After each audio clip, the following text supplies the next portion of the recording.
সুরমা নদীতে ভাসছে লাশ। আমি এই মুহূর্তে অবস্থান করছি গোলাপগঞ্জ উপজেলার ২ নং সদর ইউনিয়নের রানাপিং আদর্শ উচ্চ বিদ্যালয় কলেজের পিছনের অংশে, অর্থাৎ চক্রিয়া বাজার, অনেকে চক্রিয়া বাজার চিহ্ন রাখেন। এখানে একটি লাশ পাওয়া গেছে। লাশ উদ্ধারের জন্য বাংলাদেশ পুলিশ বাহিনীর সদস্যরা এসেছেন। ইতিমধ্যে লাশটি আসলে উদ্ধারের প্রক্রিয়া আপনারা দেখতে পাচ্ছেন চলমান আছে। অসংখ্য মানুষজন এখানে এসেছেন খবর পেয়ে। আমরা আপনাদেরকে দেখাই আসলে কিভাবে লাশটি উদ্ধার করা হয়। কয়েকজন মাঝি সাহস করে আসলে নিয়েছেন লাশ উদ্ধারের জন্য। আমরা আপনাদেরকে দেখাই। পুরো দুর্গন্ধে অবস্থা খারাপ। এই মুহূর্তে উদ্ধার করা হচ্ছে। দুর্গন্ধ ছড়াচ্ছে আসলে। নদী থেকে ৩ জন ভাই আসলে নেমেছেন উদ্ধারের জন্য। আসলে আমরা দেখার চেষ্টা করছি। এই মুহূর্তে নামাজের সময় হয়ে গেছে, তারপর আপনাদেরকে আমি দেখাই। লাশের পরনে আছে একটা কালো শার্ট এবং সাদা ফুটফুটালা। এই মুহূর্তে উদ্ধার চলছে। বাংলাদেশ পুলিশ বাহিনীর সদস্যরা গোলাপ হোসেন এখানে ইতিমধ্যে উপস্থিত হয়েছে। দুর্গন্ধ যেহেতু ছড়িয়ে পড়েছে, সবাই আসলে টিকতে পারছে না।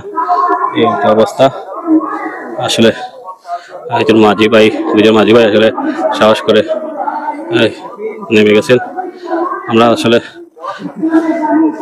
আল্লাহ সুবহানাহু ওয়া তাআলা ওনাকে যেন পেশ নসিব করেন।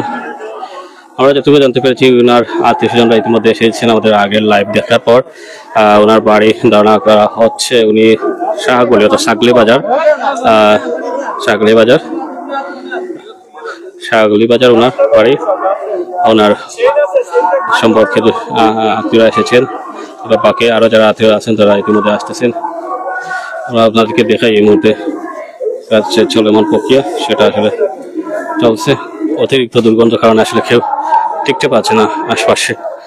এরকম একটা বিভৎস অবস্থা দেখা দিয়েছে।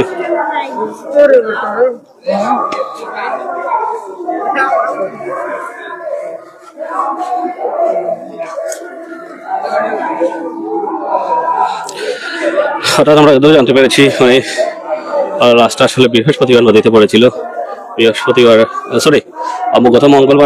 গত মঙ্গলবারে আসলে পড়েছে। গত মঙ্গলবারে শাহগলি এলাকা, আমরা সাগলি বলে চিনে থাকি, সাগলি এলাকায় পড়েছিল। প্রায় 4 দিন হয়ে গেল।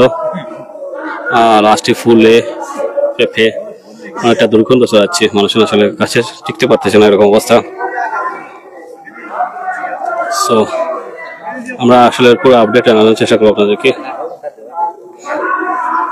আসলে দাড়ি আমরা দেখতে পাচ্ছি, মোটামুটি বয়স্ক আসলে, শার্ট একদম আল্লাহ ফুলে একদম দুর্গন্ধ ছড়াচ্ছে। আমি এখন অবস্থান করছি রানাপিং আদর্শ উচ্চ বিদ্যালয় স্কুল অ্যান্ড কলেজের পিছনের অংশে। এখানে মূলত আজকে সকালবেলা খবর পাওয়া যায় একটা অজ্ঞাত লাশ বেশি উঠেছে। পরবর্তীতে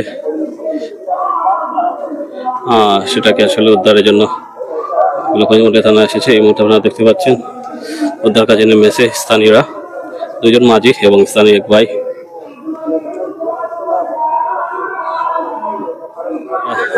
পরিবারের যারা সদস্যরা আসবেন এই মুহূর্তে নৌকা এসে ঠিক আছে। পরিবারের সদস্যরা আমরা জানতে পেরেছি নদীপথে আসবেন। এই মধ্যে তারা আসলে নৌকা নিয়ে চলে এসেছেন।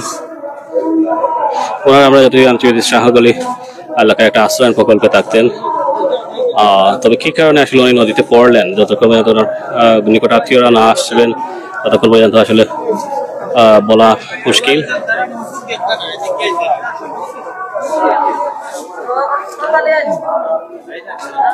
পরিবারের স্বজনরা আসলে নৌকা যুগে আসছেন। লাশের উদ্ধার খবরটা আমাদের লাইভ আপনারা যে শেয়ার করেছেন, এই শেয়ারের বদলতে আসলে পরিবারের খোঁজ পাওয়া গেছে। আপনাদেরকে অসংখ্য ধন্যবাদ আমাদের লাইভটি শেয়ার করে দেওয়ার জন্য। পরিবারের স্বজনরা এসেছেন নৌকা যুগে। আমাদের কাছ থেকে আসলে আমরা জানতে পারবো আসলে কিভাবে উনি নদীতে পড়লেন এবং কিভাবে মারা গেলেন। শাহগলি থেকে এসেছেন। আমরা জানতে পেরেছি গত 3-4 দিন ধরে আসলে ওনারা খুঁজছেন, কোথাও আসলে পাওয়া যাচ্ছে না। পরিবারের সদস্যরা এই মুহূর্তে এসেছেন। একটু সামনে যাবো, আমরা দেখাবো পরিবারের সদস্যদের কাছ থেকে একটু সাক্ষাৎকার নিয়ে নেই, তারা আসলে কি অবস্থায় আসলে পেয়েছেন।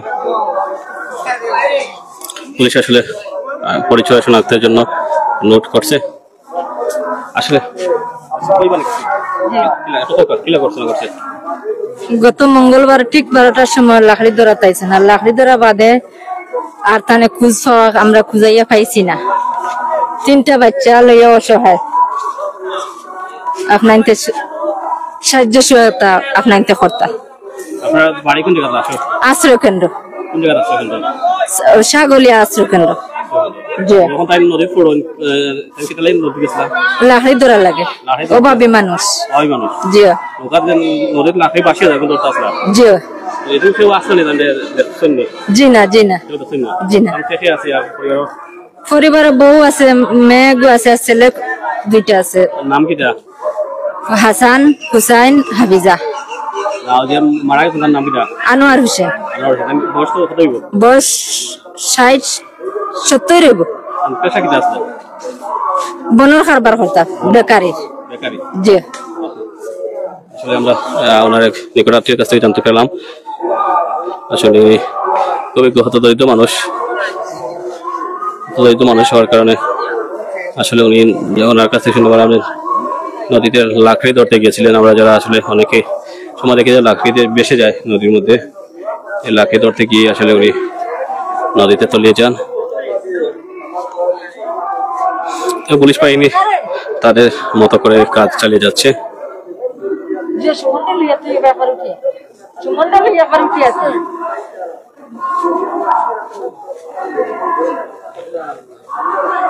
আসলে আপনারা আগে লাইভটি শেয়ার করার কারণে পরিবারের খোঁজ আমরা আধা ঘন্টার ভিতরে পেয়ে গেছি। আপনাদেরকে অসংখ্য ধন্যবাদ। আবার লাইভটি শেয়ার করে দেবেন। আপনারা কে কোথা থেকে লাইভটি দেখছেন একটু কমেন্ট করে আমাকে জানিয়ে দিবেন। আপনারা কে কোথা থেকে লাইভটি দেখছেন আসলে আমাদেরকে কমেন্ট করে জানিয়ে দিবেন। আর সাউন্ড ঠিক আছে কিনা, আমাদের কথা স্পষ্ট শোনা যাচ্ছে কিনা, যদিও এখন নামাজের সময় চারদিকে সাউন্ড হচ্ছে মসজিদে, তারপরও আপনারা আমাদের সাউন্ড শুনতে পারলে জানাবেন।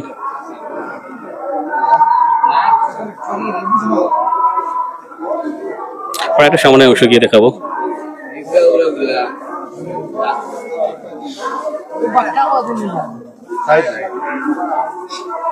ওনার বাড়ি হচ্ছে আমরা যদি বলি শাহগলি। উনি আশ্রম প্রকল্পে থাকে, সরকারি প্রকল্পে। উনি আসলে শ্রমজীবী মানুষ, খুবই অভাবী মানুষ। আসলে ওনার পরিবারের কাছ থেকে আমরা কি জানার চেষ্টা করবো আসলে কি থেকে কি হয়েছিল।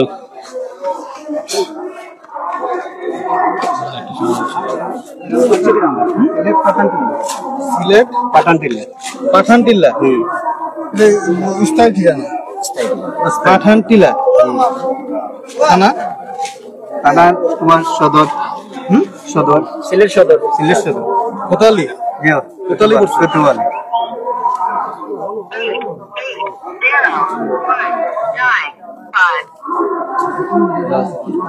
মেট্রোতে পড়ছে না? সিলেট শহরে পড়ছে। ইয়েস, সিলেট শহরে। কোন বাসার নাম্বার আছে কোনো? না, বাসার নাম্বার নাই। তাহলে ঠিকানা পাঠানটিলা। পাঠানটিলা থানা কোতোয়ালি, জেলা সিলেট মেট্রো। এই তো যে মারা গেছে। আচ্ছা, বর্তমান ঠিকানা? বর্তমান ঠিকানা সাগলি। সাগলি আপনার বর্তমান ঠিকানা? গ্রাম। গ্রামের নাম কি? গুচ্ছগ্রাম। গুচ্ছগ্রাম। গুচ্ছগ্রাম থানা। গুচ্ছগ্রাম কি? গুচ্ছগ্রাম কি? ওখানে জায়গাটার নাম কি? বারোহাল ইউনিয়ন। কোন ইউনিয়নে? বারোহাল ইউনিয়ন। হ্যাঁ, বারোহাল। বারোহাল বারোহাল ইউনিয়ন। জি জি।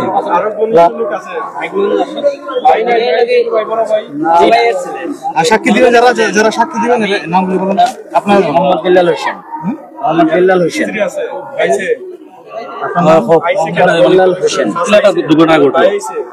লাহড়ি তুলাত কি? ওই নদীর পারে, ওই সাগলির সামনে, সাগলির এখানে বাজারের সামনে। ঠান্ডা কেউ ছিল না, শুধু একলা ছিলেন না, সাঁতার জানেন না। সাঁতার না জানিয়া নদীত নামছেন লাকড়ি ধরা। আনোয়ার মিয়া। বাড়ি হলো পাঠানটিল্লা। বর্তমান জায়গা তো এখন সাগলিত। স্বাভাবিক মানে পানিতে গিয়া মরছে। জি না। আমরা আসলে ওনার পরিচয় জানলাম। তো ধন্যবাদ সবাইকে আমাদের সাথে থাকার জন্য। আপনারা আমাদের সাথে থাকার কারণে আমরা এই কাজটি করতে সক্ষম হয়েছি, পরিচয় পাওয়া থেকে সক্ষম হয়েছি। ধন্যবাদ আমাদেরকে।